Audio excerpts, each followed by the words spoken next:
Bismillahirrahmanirrahim. Assalamualaikum warahmatullahi wabarakatuh. Alhamdulillahilladzi anzala anfusana ma qaddamat liwat wassalatu wassalamu ala asrofil anbiya'i wal mursalin wa ala alihi wa sahbihi wa man tabi'ah lil iqtimad amma ba'du. Baiklah, yang pertama-tama kami hormati Bapak dan Ibu dosen pembimbing selaku dosen pengampu mata perkuliahan strategi pembelajaran biologi dan teman-teman seperjuangan yang kami banggakan. Baiklah, untuk tidak memperpanjang waktu, langsung saja. Sebelumnya kami akan memperkenalkan anggota dari kelompok kami. Baiklah, saya Alifa Ratugina dengan NIM 200311047 sebagai moderator dan notulen. Saya Angela Ratu Mape dengan NIM 2031050 sebagai pemateri. Saya Azhari Kholila dengan NIM 200311058 sebagai pemateri. Saya Dini Febrianti Mikra dengan NIM 200311062 sebagai pemateri. Saya Fajri Alkavera dengan NIM 2003-1068 sebagai pemateri. Saya Hasna Lutifa dengan NIM 2003-1072 sebagai pemateri. Baiklah teman-teman, itulah anggota dari kelompok kami. Dan pada kesempatan kali ini, di minggu ini, kelompok kami akan menyajikan materi yang tersusun dari strategi, teori belajar, PCK dan TPACK, lalu metode pembelajaran biologi. Pada materi yang pertama, akan dibacakan oleh teman kita Hasna dan Angela. Kepadanya kami persilahkan.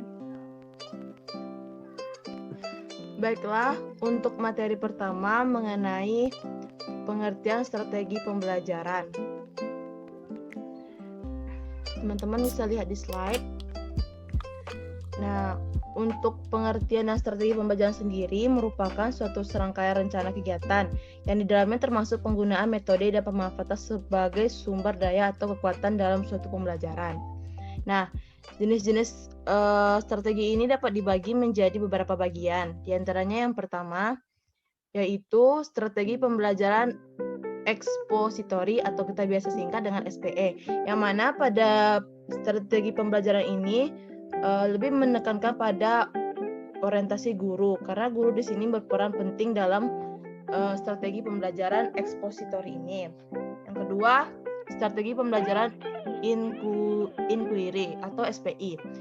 Strategi pembelajaran inquiry sendiri merupakan bentuk dari pendekatan yang berorientasi kepada siswanya, yaitu menekankan kepada pembangunan intelektual anak. Selanjutnya adalah strategi pembelajaran afektif atau SPA, yang mana afektif berhubungan dengan nilai value yang sulit untuk diukur karena menyangkut kesadaran seseorang yang tumbuh dari dalam diri siswa sendiri. Selanjutnya akan dibacakan oleh Angela Ratu Mape. Selanjutnya itu strategi pembelajaran berbasis masalah atau SPBM. Pembelajaran ini dapat diartikan sebagai rangkaian aktivitas pembelajaran yang menekankan kepada proses penyelesaian masalah yang dihadapi secara ilmiah.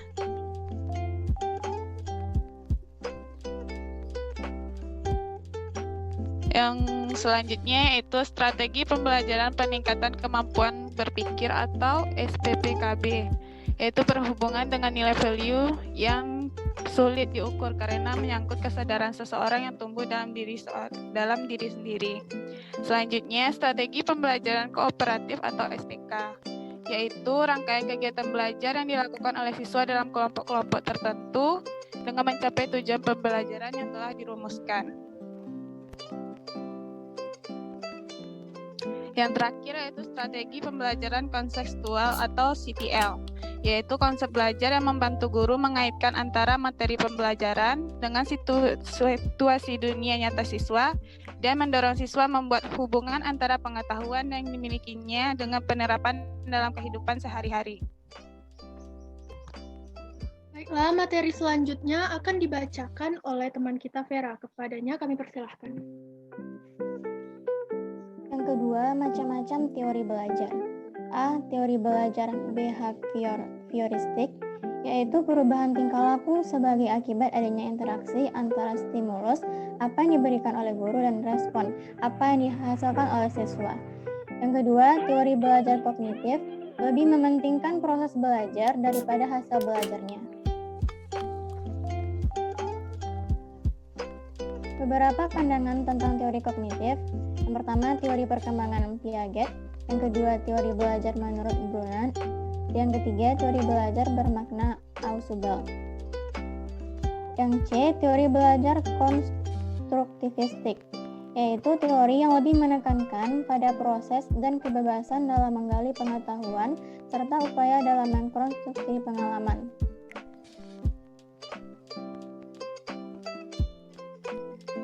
Tujuan dari teori belajar konstruktivistik adalah 1. Adanya motivasi untuk siswa bahwa belajar adalah tanggung jawab siswa itu sendiri. Yang kedua, mengembangkan kemampuan siswa untuk mengajukan pertanyaan dan mencari sendiri pertanyaannya. Yang ketiga, membantu siswa untuk mengembangkan pengertian dan pemahaman suatu konsep secara lengkap. Yang keempat, mengembangkan kemampuan siswa untuk menjadi pemikir yang mandiri. Dan yang kelima, lebih menekankan pada proses belajar, bagaimana belajar itu.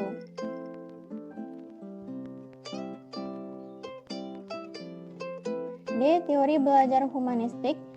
Menurut teori humanistik, proses belajar harus dimulai dari ditunjukkan untuk kepentingan memanusiakan manusia itu sendiri. Tokoh teori ini terdiri dari Kolb, Honey dan Mufrod, Habermas, Bloom, dan Padworth. Yang E, teori belajar sibernetik, yaitu teori belajar yang lebih penting dari proses belajar adalah sistem informasi yang diproses dan dipelajari oleh siswa.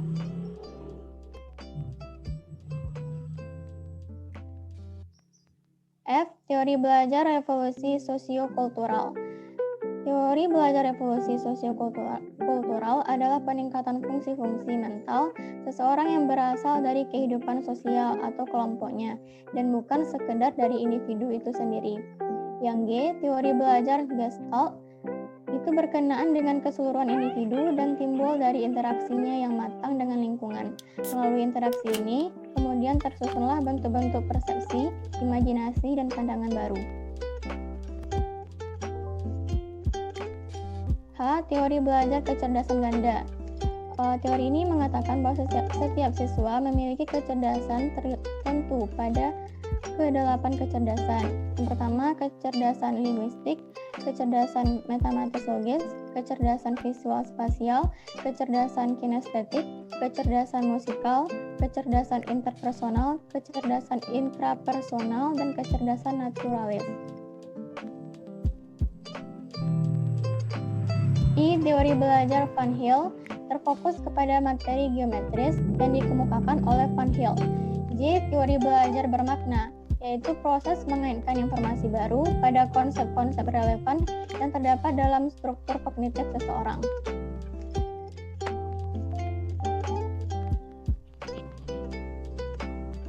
Baiklah, pada materi selanjutnya yaitu tentang PCK dan TPACK yang akan dibahas oleh Azhari. Kepadanya kami persilahkan.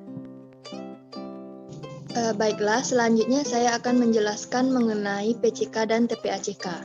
Yang pertama yaitu PCK. PCK itu singkatan dari Pedagogical Content Knowledge. Konten merupakan pengetahuan sains yang semestinya dikuasai oleh pengajar mencakup fakta, konsep, prinsip, hukum, dan teori. Pedagogi berarti cara-cara yang dapat dilakukan untuk membantu siswa belajar dan memecahkan problem-problem sains. PCK adalah gagasan akademik yang menyajikan tentang ide yang membangkitkan minat yang berkembang terus-menerus dan melalui pengalaman. Yang kedua yaitu TPACK atau Technological Pedagogical Content Knowledge. TPACK adalah suatu kerangka kerja yang mengidentifikasi pengetahuan guru perlu mengajar secara efektif dengan kerangka teknologi. Pertama kali dikenalkan oleh Misra dan Kuehler tahun 2006. TPACK menekankan hubungan antara materi pembelajaran, teknologi, dan pedagogi. Berikut pembagian TPACK yang pertama, Technological Knowledge, Pedagogic Knowledge, Content Knowledge, Pedagogy Content Knowledge, Teknologi Content Knowledge, Teknologi Pedagogic Knowledge, dan Teknologi Pedagogy Content Knowledge. Selanjutnya yaitu mengenai kelebihan dan tantangan TPACK. Kelebihannya yaitu menunjukkan konsistensi dalam pengintegrasian penggunaan teknologi ke dalam konteks yang berbeda, dan kerangka kerja ini memiliki fondasi teoritis yang cukup mapan. Selanjutnya, kegiatan di kelas dapat dilacak dan dianalisis. Selanjutnya, tantangan TPACK yang pertama, teknologi baru sering menciptakan peluang baru yang dapat mempresentasikan konten dan pedagogi yang tidak ada sebelumnya. Selanjutnya, kebanyakan teknologi yang digunakan guru biasanya tidak dirancang untuk tujuan pendidikan, misalnya digunakan untuk perkantoran, bisnis, dan lain-lain.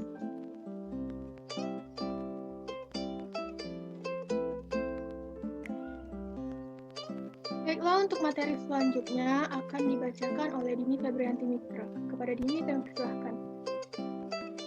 Baiklah, saya akan menjelaskan tentang jenis-jenis metode pembelajaran biologi. Yang pertama yaitu metode discovery learning, yaitu belajar mencari dan menemukan sendiri. Dalam sistem belajar mengajar ini, guru menyajikan bahan pelajaran yang tidak berbentuk final, tetapi anak didik diberi peluang untuk mencari dan menemukan sendiri dengan menggunakan teknik pendekatan pemecahan masalah. Prosedur metode discovery learning adalah sebagai berikut. Yang pertama, simulation. Yang kedua, problem statement. Yang ketiga, data collection. Yang keempat, data processing. Yang kelima, verification and pembuktian. Yang keenam, generalization.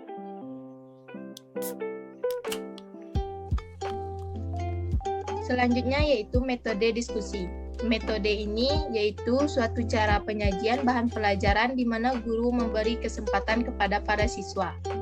Beberapa jenis diskusi sebagai berikut. Yang pertama, diskusi panel. Kedua, simposium. Yang ketiga, diskusi seminar. Yang keempat, diskusi lokakarya. Yang kelima, diskusi formal. Yang keenam, diskusi kuliah. Yang ketujuh, brainstorming. Beberapa hal yang harus diperhatikan dalam menggunakan metode diskusi adalah yang pertama, persiapan atau perencanaan diskusi, yang kedua, pelaksanaan diskusi, yang ketiga, tindak lanjut diskusi. Metode selanjutnya yaitu metode ceramah. Metode ceramah ialah suatu cara penyajian materi pelajaran dengan lisan. Medianya berupa suara dan gaya guru. Peserta didik dituntut memiliki keterampilan mendengarkan dengan baik.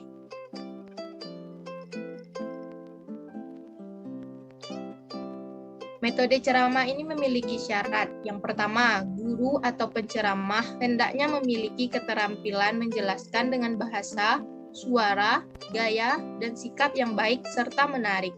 Yang kedua, pendidik atau audiens hendaknya memiliki keterampilan atau kemampuan mendengarkan yang baik. Yang ketiga, terjadinya kesamaan pemikiran antara penceramah dengan audiens. Selanjutnya yaitu metode tanya jawab. Metode ini yaitu cara penyajian materi pelajaran dalam bentuk pertanyaan dan jawaban, baik oleh guru maupun peserta didik. Pertanyaan ditujukan kepada semua peserta didik dalam kelas. Memberikan waktu sekitar 10-30 detik kepada peserta didik untuk berpikir sebelum menunjuk seorang peserta didik yang harus menjawab. Mendistribusikan pertanyaan kepada peserta didik secara merata. Penyesuaian bobot pertanyaan dengan kemampuan peserta didik. Usahakan pertanyaan bersifat mengarahkan. Berikan penguatan kepada peserta didik yang berhasil menjawab pertanyaan. Selanjutnya yaitu metode demonstrasi. Metode yang digunakan untuk membelajarkan peserta dengan cara menceritakan dan memperagakan suatu langkah-langkah pengerjaan sesuatu. Langkah-langkah melaksanakan metode demonstrasi yaitu sebagai berikut. Yang tahap pertama yaitu tahap persiapan. Rumuskan tujuan yang harus dicapai. Selanjutnya, persiapkan garis-garis besar langkah-langkah demonstrasi yang akan dilakukan.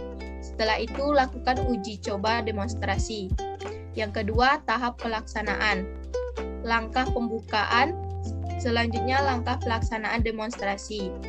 Yang ketiga, yaitu langkah mengakhiri demonstrasi.